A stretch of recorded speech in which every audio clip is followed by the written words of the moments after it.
इस मीना बाजार चौक पर मौजूद दुकानदार भाइयों अपनी विभिन्न कामों को लेकर यात्रा की ओर बढ़ने वाले साथियों, भागने की ओर से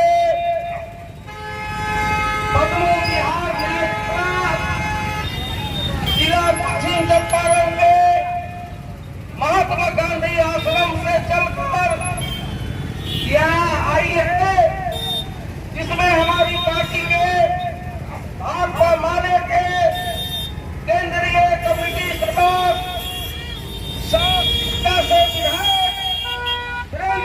के नेतृत्व में श्री गोवर्धन की महासचिव सरोज चौबे के नेतृत्व में अखिल भारतीय किसान महासभा के अध्यक्ष शरण कुमार राव, विद्यालय रसोईया संघ के जिला सचिव दिनेश प्रसाद कुशवाहा, इंकलाबी नौजवान सभा के जिला अध्यक्ष Farhan Raja, state committee member Sunil Kumar Yadav, Ajlal Ram, अभी वृंदा जी आ रहे हैं। भाग को मारे के संघ अभी नशेबंदी मध्यापन में स्वागत कर रहे हैं प्रसाद गुप्ता, विधायक सीता।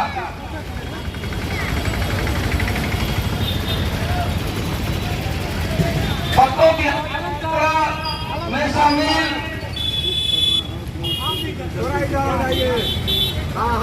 अभी हम लोग के बीच इसकी वर्कर की महासचिव हमारी पार्टी की केंद्रीय कमेटी सदस्य कमरेश सरोज चौबे को मैं आमंत्रित करता हूँ कि आज की सभा को संबोधित करेंगे। साथी अध्यक्ष जी, यहाँ पर उपस्थित क्षेत्र के माननीय विधायक और भाजपा माले के केंद्रीय कमेटी सदस्य कॉमरेड वीरेंद्र प्रसाद गुप्ता जी और हमारे किसान सभा के नेता, किसान महासभा के नेता सुनील राव जी, जो 16 तारीख से ही इस यात्रा का नेतृत्व कर रहे हैं। फरहान रजा जी वो भी इस यात्रा का नेतृत्व कर रहे हैं। इमाम अख्तर साहब, जो सारे लोग यहाँ हैं, प्रभुदेव जी, रसोईया संघ के दिनेश प्रसाद कुशवाहा जी, हरिद्वार के केंद्रीय शबनम खातून जी, तमाम सारे हमारे यात्री और हमारी आवाज जहाँ तक जा रही है, हम दुकानदार भाइयों, रिक्शा ठेला टेम्पो चालक तमाम भाइयों को इनकलाबी अभिवादन पेश करते हैं।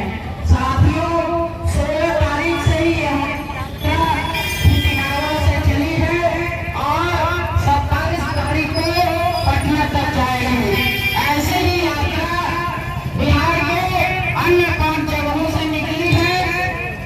नवादा के कृष्णनगर से जहां एक बलिष्ठ बस्ती जला दी गई, जल करके राख हो गई, जान माल का नुकसान हुआ, वहां से हमारे महासचिव कॉमरेड दीपंकर भट्टाचार्य के नेतृत्व में, जिसमें कई विधायक हैं, एमएलसी हैं, वो नवादा गया होते हुए जहानाबाद पटना होते हुए 27 को पहुंचेगी। तीसरी यात्रा हमारी शाहबाद जेल से निकली है। चौथी यात्रा हमारी जयनगर, जो बाढ़ का इलाका है, दरभंगा, मधुबनी, समस्तीपुर, वहां से निकली है। और 5वीं यात्रा हमारी सारण जोन से निकली है। तो साथियों, हमारी इन यात्राओं का उद्देश्य है कि जो अन्याय हो रहा है जनता के साथ, वो चाहे सरकार जो अपनी घोषणाएं कर रही है उसको जिला के आजादी हो रहा है, वो चाहे गरीबों को 2 लाख रुपया देने का सवाल हो, दास आवास का सवाल हो, या भी भूमि सर्वे के नाम पर तमाम लोगों को 2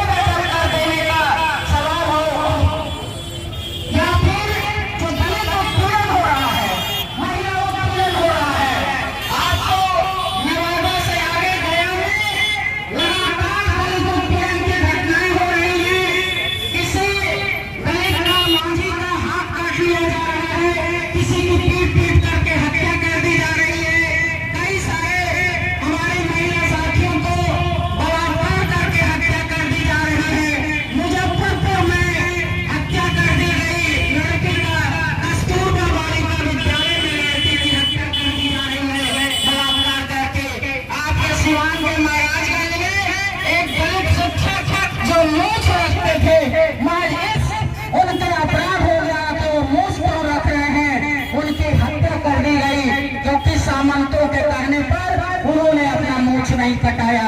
तो ये जो दलित हत्याएं हैं इस पर सरकार चुप है, बल्कि दो दलित समान भंग जो दलित पार्टियां हैं, हम पार्टी राजस्व गया से नेतृत्व करते हैं जीतन राम मांझी जी, और नवादा जहां घटना हुई है वहां चिराग पासवान के बहनोई सांसद हैं, और इन दो पार्टियों जो एनडीए के साथ में हैं ये दलितों का कहीं कोई आवाज नहीं उठा रही है, तो हम इनकी बात कर रहे हैं।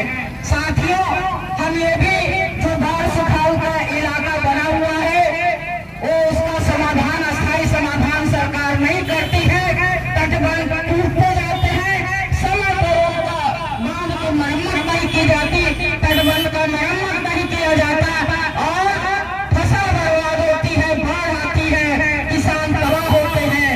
इसके अस्थायी समाधान के लिए जो स्कीम वर्कर है, स्कीम वर्कर उनको बहुत ही कम मानदेय पर रसोईया हमारे साथ चल रही है, उनको 1650 रुपए में खटना पड़ता है, साल में केवल 10 महीना मानदेय मिलता है, कई महीने से नहीं मिला है। मैं इलाकों में घूम रही हूँ, लोग बता रहे हैं कि उनको साल भर से नहीं मिलता है। व्यापक पैमाने पर मिड डे मील योजना में भाग ली है, और हमारे नरेंद्र मोदी साहब जब कोरोना काल में आए तो इस योजना को उन्होंने अपने नाम दर्ज कर लिया, प्रधानमंत्री योजना, और उसका समय 5 साल कर दिया। तो आशा है आंगनबाड़ी है, रसोईया है, जीविका दीदियां हड़ताल पर है क्योंकि उनका मानदेय खत्म किया जा रहा है। सबसे बढ़कर के बात है स्मार्ट मीटर का, जिसको व्यापक पैमाने पर जनता विरोध कर रही है, इसका नाम रख दिया गया है खुनचुसवा मीटर। इसके बारे में संसद में भी हमारे सांसद ने आवाज उठाया, भारी बड़ा पैमाने पर बिल फर्जी बिल आ रहा है, इसके लिए भी हम आवाज उठा रहे हैं। साथियों, जब बिहार झारखंड अलग हुआ 2000 में, उस समय सारे उद्योग चले गए, आपको झारखंड में तब हमारी पार्टी ने बिहार को विशेष राज्य का दर्जा देने के लिए मांग उठाई थी, तो समर्थन तो बहुत सारे लोग करते रहे। नीतीश जी के पास एक मौका था इस बार के चुनाव में, इस बार की सरकार में, कि वो बिहार को विशेष राज्य दर्जा देने के लिए आए थे, लेकिन वो तो नरेंद्र मोदी जी की सरकार के बैसाखी बन गए, उनको अपने सहारा देकर के, उधर चंद्रबाबू नायडू का सहारा लेकर के उन्होंने सरकार को फिर ऑक्सीजन दे दिया, जीवन दान दे दिया। और साथियों, ये जो आपको तमाम तरह के अन्याय हो रहे हैं सरकार में, उस अन्याय का विरोध करते हुए हमारी यात्रा चल रही है, और ये 27 तारीख को पहुंचेगी। बदलो बिहार न्याय सम्मेलन वहाँ होगा, हम आमंत्रित करते हैं आपको, आपसे गुजारिश करते हैं कि आप उस न्याय सम्मेलन में आइए, भाग लीजिए, और यहाँ जो हमारी यात्रा चल रही है उसमें भाग लीजिए, सहयोग करिए। अभी हम लोग गांधी आश्रम में जाएंगे, वहाँ चल के हमारे इस यात्रा के भागीदार बने। इन्हीं बातों को कर करके मैं पुनः आपका अभिवादन करते हुए अपनी बात समाप्त करती हूँ। धन्यवाद। इंकलाब जिंदाबाद।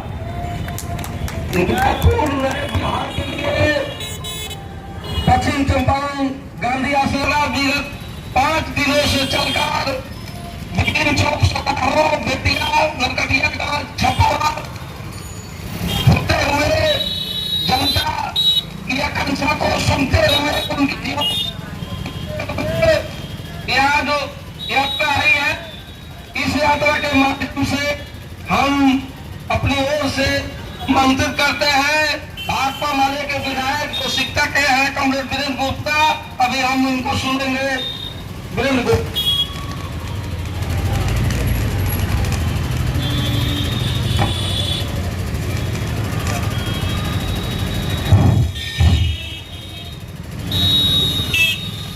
गांधी गांधी शौक तिहारी में से जो ये पद यात्रा गुजर रही है, इस यात्रा के जो संदेश है उस संदर्भ में हम आपसे कुछ संवाद करने आए हैं। और यहाँ भी जो भी दुकानदार भाई हैं, आते जाते राहगीर हैं, मैं अपनी पार्टी की ओर से बदलो बिहार न्याय यात्रा के संदर्भ में बातें करने से पहले आप सबों को आदाब सलाम करते हैं, नमस्कार करते हैं, लाल सलाम करते हैं। हम दुकानदार भाइयों से भी आग्रह करेंगे कि इस न्याय यात्रा के संदेश को समझने के लिए, सुनने के लिए आप अपने कीमती वक्त में से थोड़ा सा समय आप देंगे तो बिहार के लिए, बिहार के बदलाव के लिए ये बेहतर होगा। आप तमाम साथियों से कहेंगे कि आज बिहार जो है 19 साल की डबल इंजन की सरकार के चलते रहने के बावजूद, तमाम विकास और सुशासन के दावे के बावजूद बिहार जो है आज हिंदुस्तान का सबसे गरीब और पिछड़ा हुआ राज्य है।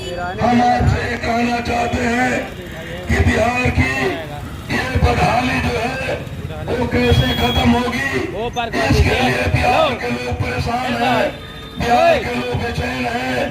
बिहार में जो गरीबी है, ये गरीबी कैसे खत्म होगी, इसके लिए लोग पूरे तौर पर परेशान हैं। बिहार में जो शिक्षा है, छात्रों युवाओं को जो बिहार में रोजगार का संकट है, ये कैसे हल होगा। बिहार में जो बाढ़ की समस्या है वो कैसे हल होगा, जो सुखाड़ की समस्या है उसका कैसे निदान होगा। और बिहार में दलितों पर, गरीबों पर, महिलाओं पर जो हिंसा का राज कायम हो गया है वो कैसे खत्म होगा। ब्लॉक, थाने, तमाम पुलिस प्रशासन में भ्रष्टाचार से आम आदमी तबाह है, ये तबाही कैसे खत्म होगी। इन तमाम सवालों को लेकर के आज बिहार जो है वो बदलाव के मुहाने पर खड़ा है। और बिहार की जनता 19 सालों से जिस डबल इंजन की सरकार को देख रही है उसके बारे में तमाम तरह के उनके दावों के बाद भी, सुशासन और विकास के दावों के बाद भी अपनी स्थिति में बदलाव नहीं होने के चलते वो बदलाव के लिए परेशान है। तो हम आपसे कहना चाहते हैं मित्रों कि बिहार में बदलाव जो है वो बिहार की जनता के बल पर होगा। और जो डबल इंजन की बिहार सरकार, जो केंद्र की नरेंद्र मोदी की सरकार जो बिहार के साथ गद्दारी कर रही है, बिहार के साथ उन्होंने जो अन्याय किया है, इस अन्याय के खिलाफ ये पद यात्रा है। हम आप तमाम लोगों से कहेंगे कि उन्होंने, चाहे वो बिहार में काम कर रहे स्कीम वर्कर 10 लाख हो या यहाँ के 40-50 लाख बनने का मजदूर हो, इसके लिए उन्होंने कोई विशेष पैकेज में व्यवस्था नहीं की। बिहार में पटना केंद्रीय विश्वविद्यालय बनाने की बात थी, पटना यूनिवर्सिटी को, लेकिन उसको केंद्रीय विश्वविद्यालय का दर्जा नहीं दिया गया। बिहार के छात्रों को बाहर पढ़ने के लिए, भेजने के लिए मजबूर कर दिया गया कि वो बाहर जाकर के पढ़े। बिहार में रोजगार को तमाम कोई भी सृजन का काम नहीं किया गया और पूरी तरह से बिहार को बदहाल बना करके बिहार को एक लेबर जोन बना करके रखा गया। इसमें मोदी की जो सरकार है वो तमाम अपने केंद्रीय योजनाओं में पैसे बढ़ा करके काम कर सकती थी, लेकिन उसने ऐसा नहीं किया। हम आपसे ये कहना चाहेंगे कि आज बिहार में जो सर्वे का काम चल रहा है, ये मोतिहारी शहर का बड़ा हिस्सा जो है ये बेतिया राज की जमीन में है, जिसके कागजात बहुत सारे लोगों के पास नहीं है। और इस सर्वे में चाहे वो बेतिया राज की जमीन पर बसे हुए लोग हो या देहात में जिनके पास कागजात नहीं है, उनकी जमीन को सरकारी जमीन घोषित किया जा रहा है। और इस तैयारी के साथ कि उनको ये लिखा जा रहा है कि ये तो सरकारी जमीन में है और दखलकार है, तो इनको जो है कैसे जो है बेदखल कर दिया जाएगा और एक बड़ा लैंड बैंक बना करके तमाम अडानी को, अंबानी को, तमाम अपने कॉर्पोरेट मित्रों को ये जमीन दे दी जाएगी। ये वक्फ बोर्ड की जो जमीन है संशोधन बिल ला करके पूरे बिहार हिंदुस्तान में कैसे नफरत पैदा किया जाएगा, कैसे कि कब्रिस्तान, किसी ईदगाह, किसी मदरसे की जमीन जो है वो आपको विवादित बना करके नफरत की राजनीति कैसे होगी और कैसे उसको लेकर के और उसको जो है तमाम पूंजीपतियों के लिए लैंड बैंक बनाया जाएगा। ये आज देश में ये साजिश चल रही है। तो ये भाकपा माले है, चाहे वो बेतिया राज की जमीन पर जो साजिश है कि बुलडोजर चला करके बेदखल किया जाएगा, या गांव गरीबों की जमीन है जिस पर बुलडोजर चला करके गांव के गरीबों की जमीन खाली कराया जाएगा जिनका कागज नहीं है, या आपको वक्फ बोर्ड की जमीन को हथियाने के लिए बुलडोजर चलाया जाएगा। तो ये भाकपा माले ऐसा नहीं होने देगी। ये तमाम चीजों पर जो बुलडोजर चलाएंगे उस सरकार पर बुलडोजर चलेगा। हम ये न्याय यात्रा के माध्यम से ये संदेश देने आए हैं कि बिहार में नफरत और हिंसा की राजनीति नहीं चलेगी। दलितों, अल्पसंख्यकों पर, गरीबों पर, महिलाओं पर हिंसा की राजनीति का राज नहीं चलेगा। घोटालों और भ्रष्टाचार और कमीशन खोरी का जो है राज नहीं चलेगा। और स्मार्ट मीटर के नाम पर जो पूरा अडानी की कंपनी जो लूटपाट मचाए हुए है, हर घर से वो लूट कायम किए हुए लूट का राज चल रहा है, तो ये लूट का राज नहीं चलेगा। स्मार्ट मीटर को खत्म करना होगा, बिजली बिल आधा करना होगा, गरीबों को 200 यूनिट बिजली वो झारखंड की तरह, पंजाब की तरह, दिल्ली की तरह फ्री देना होगा और किसानों को खेती के लिए बिजली फ्री देना होगा। बाढ़ की समस्या का अस्थायी निदान करना होगा। इन तमाम सवालों को लेकर के ये पदयात्रा है, बदलो बिहार न्याय यात्रा है। हम आप तमाम लोगों से अपील करते हैं, आपको न्योता देते हैं कि इसका समापन बिहार में 5 जगहों से चल रही जो यात्रा चल रही है उसका समापन 27 अक्टूबर को पटना में होने वाला है, मिलर स्कूल के मैदान में। आप तमाम लोगों से अपील है कि ज्यादा से ज्यादा संख्या में उस न्याय यात्रा सम्मेलन में शामिल हो। इन्हीं बातों के साथ आप सभी लोगों को बहुत बहुत शुक्रिया, बहुत बहुत धन्यवाद। इंकलाब जिंदाबाद, भाकपा माले जिंदाबाद।